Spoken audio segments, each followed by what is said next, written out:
We're joined now by Democratic Congressman Ted Lieu of California. He's a key member of the House Foreign Affairs Committee. Congressman, the U.S. now expects Russian troops could move as soon as tonight or tomorrow into the Donbas area of Ukraine. Does that amount to an invasion of Ukraine? Yes, it does. And this action by Putin further confirms that Mitt Romney was right when he called Russia the #1 geopolitical foe. Now, depending on where their forces go, it could determine whether we enter a very large war or not. If Putin merely sends their forces into the existing regions in Donbass where the Russian-backed separatists already control those regions, that would be different than if he sent his forces into the regions of which the Ukrainian forces currently control. That could be very bad. I mean, it could be bad either way. Is this part, though, Congressman, of Putin's playbook to create an alternate reality to justify war?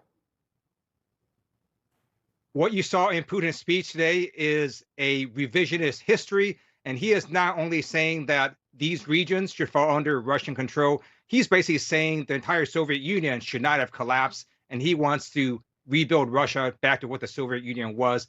That is very dangerous, and that is why I support the Biden administration's inaction of sanctions on these two separatist regions, and I urge the administration to look at further sanctions against Russia and these two regions. Yeah, I suspect these sanctions are only just beginning right now. The White House promising what they call a swift and firm response. So should the U.S. announce more sanctions on Russia right now, immediately?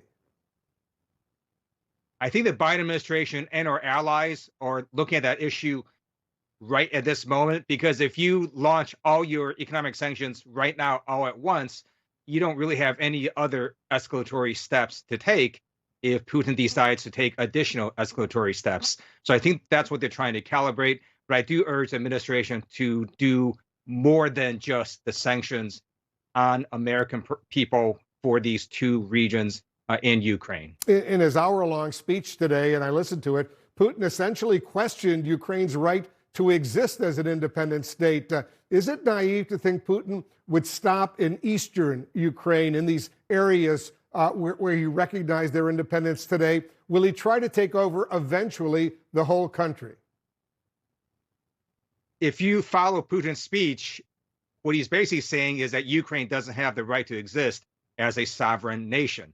So if you look at his buildup of troops along the border, if you look at his speech, then it looks pretty clear to me that his goal and intent is to take over all of Ukraine. And that's why Biden and the allies that we have all need to respond in unity and to make sure that Russia understands the severe economic and diplomatic costs it's going to incur. Yeah, it's going to be huge. How big of a threat, Congressman, is this not only to Ukraine, but also to the entire region, in fact, to the world?